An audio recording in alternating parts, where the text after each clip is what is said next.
بعد آپ سے ملاقات ہوئی. بہت شکریہ تشریف آوری کا. عمران بھائی، عمران الحق کلیانی بھائی تو ہمارے ساتھ ہیں. عمران بھائی بہت شکریہ ونس اگین. پروفیسر صاحب آپ سے آغاز کرتا ہوں گفتگو کا. میرا پیغمبر عظیم تر ہے، آپ کے اخلاق اللہ تعالیٰ کا جو خاص ایک نمونہ اللہ نے اس دنیا میں ہمارے سامنے بھیجا، رسول خدا صلی اللہ علیہ وآلہ وسلم کو جب ہم دیکھتے ہیں تو ہمیں یہ اندازہ ہوتا ہے کہ کس طرح سے صحیح معنی میں یہ زندگی گزارنی چاہیے. کیا کہیں گے آپ اس بارے میں؟ بسم اللہ الرحمن الرحیم. زندگی کا یا شخصیت کا کوئی سا بھی پہلو نکال لیں، انسان بطور انسان کے، بطور نبی کے، بطور تاجر کے، بطور شوہر کے، بطور بیٹے کے، بطور والی مدینہ کے، بطور سپہ سالار کے، کوئی سی بھی شخصیت آپ نکال لیں اور آپ سوچیں کہ آپ کو بہترین بشر کا، واہ، بہترین قائد کا، بہترین لیڈر کا پتہ کرنا ہے تو خود اللہ نے گواہی دے دی، لَقَدْ كَانَ لَكُمْ فِي رَسُولِ اللَّهِ أُسْوَةٌ حَسَنَةٌ. تمہارے بیچ رسول اکرم صلی اللہ علیہ وآلہ وسلم کی زندگی بہترین نمونے آئیڈیل کے طور سے موجود ہے. اب آپ دیکھیے کہ آپ سربراہ خاندان کو لے لیں تو آپ کیسی بیٹیوں کی عزت فرماتے ہیں اس دور میں جب بیٹیاں زندہ گاڑی جاتی ہیں. جی ہاں، جی ہاں. بطور شوہر کے لے لیں تو آپ نے کبھی کسی بیوی پر کوئی سختی نہیں فرمائی، کبھی کسی کو تو کہہ کر نہیں پکارا، کبھی کسی پر ہاتھ نہیں اٹھایا، کبھی کسی کو سزا نہیں دی. آپ بطور سپہ سالار لے لیں تو آپ نے اپنے ہاتھوں سے کوئی قتل نہیں کیا. واہ واہ واہ. آپ بطور مبلغ اور داعی لے لیں تو آپ کی مسکراہٹ اور آپ کے عمل اور آپ کے اخلاق کو دیکھ کر لوگ قربان ہو جاتے تھے اور لوگ اسلام لے آتے تھے. واہ واہ واہ، بے شک. آپ نے کبھی کسی کو کوئی دعوت بھی چیلنج کے طور سے نہیں دی، محبت کے طور سے دی.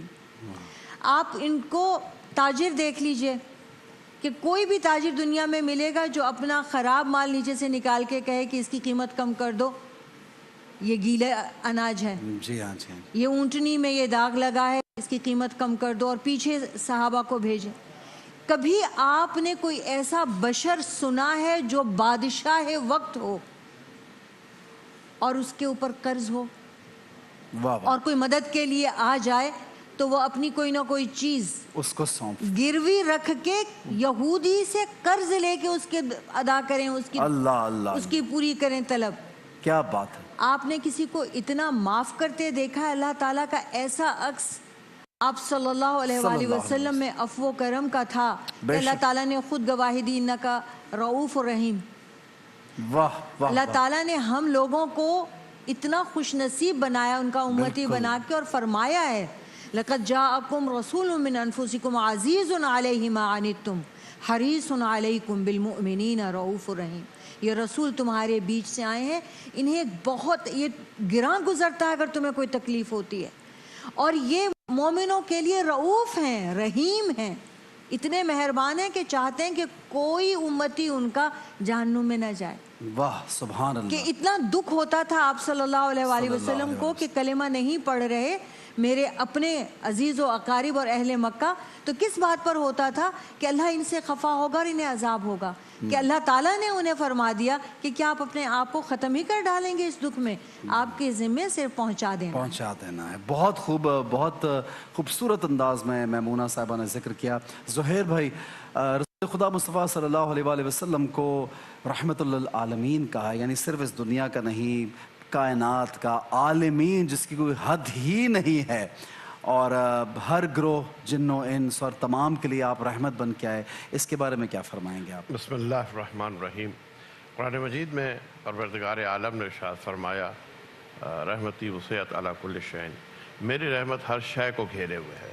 یعنی کائنات میں جو کوئی شے ہے اسے رحمت گھیرے ہوئے ہے، اس کے وجود کی وجہ جو ہے وہ رحمت الہی ہے، اور رحمت کا وسیلہ ذات محمد صلی اللہ علیہ وسلم جو عالمین کے لیے رحمت ہے. تو کائنات میں جتنی جہاں آپ جائیں، اگر کسی کو اولاد ہے، اگر کسی کو صحت ہے، اگر کسی کے پاس علم ہے، اگر کسی کے پاس شکل ہے، اگر کسی کے پاس رزق ہے، اگر کسی کے پاس اختیار، یہ سب رحمتیں اس کی، یہ سب محمد کا صدقہ ہے. یہ ان کی وجہ سے، کیونکہ کائنات بنی انہی کی وجہ سے، لولا کلمہ خلقت الافلاک، تو کائنات میں رحمت ان کی وجہ سے. اور کہ ابھی بہن نے کہا کہ انہوں نے جنگ لڑی لیکن تلوار نہیں اٹھائی. واہ واہ. اسی لیے نہیں اٹھائی کہ وہ رحمت بن کے آئے ہیں. تو وہ جو رحمت بن کے آیا وہ ہے کیسے اس کے ہاتھ اٹھائیں؟ سے کیسے صحیح. کوئی قتل ہو جائے, صحیح. یہ مشکل کام ہے. بہت اچھا. ایک چیز جو ابھی انہوں نے بیان کی میں آپ سے کر دوں سرکار ختم مرتبت کے کردار کے بارے میں. پروردگار عالم خالق کائنات مالک کائنات سب کچھ اس کے پاس ہے, بے شک. اور اس کا جو کمال تخلیق ہے وہ ذات محمد ہے. یعنی اب اس کے بعد کوئی درجہ نہیں ہے. واہ واہ واہ واہ, کیا بات. تو اب آپ کسی بھی چیز میں اگر آپ دیکھیں تو آپ یہ سمجھیں کہ وہ پروردگار عالم کی تخلیق کا کمال ہے جس کے بعد کچھ نہیں ہے. واہ. اب ہمیں اس کردار کو دیکھتے ہوئے ہر شعبے میں اگر ہم اس کی پیروی کریں تو شاید مسلمان اس دلدل سے نکل جائیں. بہت اچھی بات ہے. میں آڈینس سے بھی چاہوں گا اگر کوئی سوال آڈینس کے پاس ہے تو پوچھنا چاہتے ہیں علماء سے تو پوچھ لیجیے. جی ان کو دیجیے, مائک دیجیے, یہ سامنے ریڈ کپڑوں میں پیچھے یہ. جی السلام علیکم. وعلیکم السلام. جی تو مجھے سوال یہ کرنا تھا, میری امی کی بہت زیادہ طبیعت خراب رہتی ہے, ان کے لیے کچھ بتائیں. کس طرح سے طبیعت خراب ہے بیٹا؟ مطلب میری مما کی بہت زیادہ ہاتھ پاؤں میں درد رہتا ہے, وہ ٹھیک نہیں ہو پاتی. ٹھیک نہیں ہو پاتی. عمران بھائی کیا بتائیں گے آپ کسی کو؟ جی سورہ مزمل 7 مرتبہ. سورہ مزمل آپ نے کہا؟ ہاں سورہ مزمل 7 مرتبہ روزانہ پڑھیں, پابندی سے پانی میں دم کر کے پئیں تو انشاءاللہ جسم میں اور طبیعت میں آرام آئے گا انشاءاللہ. بیٹا آپ نے سن لیا سورہ مزمل کہہ رہے ہیں 7 مرتبہ, کچھ اور بھی بتا دیجیے عمران بھائی وظیفہ ان کو. وظیفے کے اندر یا سلام ہوں یہ کثرت سے پڑھا کریں, اللہ کا اس میں مبارک سلام, تو اس سے انشاءاللہ بیماریاں تکلیفیں سلامتی نصیب ہوگی, پریشانیوں سے انشاءاللہ نجات ملے گی انشاءاللہ. ٹھیک ہے. ایک ڈیجیٹل پہ بھی سوال, ویسے تو بہت سے ہیں, ایک سوال جو ابھی مجھے بتایا بھی گیا کہ وہ ایک بچی ہے 8 ماہ کی, بیمار بھی رہتی ہے, پھر وہ جیسے ایکٹ کرتی ہے غصے میں آ رہی ہے بہت زیادہ اور مٹھیاں باندھ کپ کپاتی ہے, تو وہ یہ پوچھ رہے تھے کہ ایسا ہی ہے. جی جی جی, تو اس کے لیے کوئی آپ اگر ان کی والدہ کو پڑھنے کے لیے کچھ بتا دیں. جی ویسے چھوٹے بچوں کے لیے زیادہ حدیث میں دعائیں تو بہت آتی ہیں جو رسول کریم صلی اللہ علیہ وسلم نے اپنے نواسوں کے لیے پڑھی ہیں کہ اعوذ باللہ بسم اللہ ارقیک من کل شیء یؤذیک, لیکن اب یہ چیزیں آن ایئر سمجھ میں نہیں آئیں گی بچوں کے. اچھا. تو سلام قولا من رب الرحیم سورہ یاسین کی اکثر میں بتاتا ہوں آیات یہ پڑھ دیں, اور اعوذ باللہ من الشیطان الرجیم جو یہ 11 مرتبہ پڑھ کے یہ بچے کے دائیں کان میں پھونکا کریں. عموماً ہوتا ہے کہ جو شیاطین وغیرہ نا وہ بچوں کو تنگ کرتے ہیں, حدیث میں آتا ہے, تو اس کی وجہ سے بچے اریٹیٹ ہوتے ہیں. تو اعوذ باللہ من الشیطان الرجیم 11 مرتبہ پڑھ کے کان میں پھونکا کریں تو اس سے انشاءاللہ بچے کے اریٹیشن یہ ختم ہوگا انشاءاللہ. ٹھیک ہو گیا. اچھا میمونہ جی آپ پلیز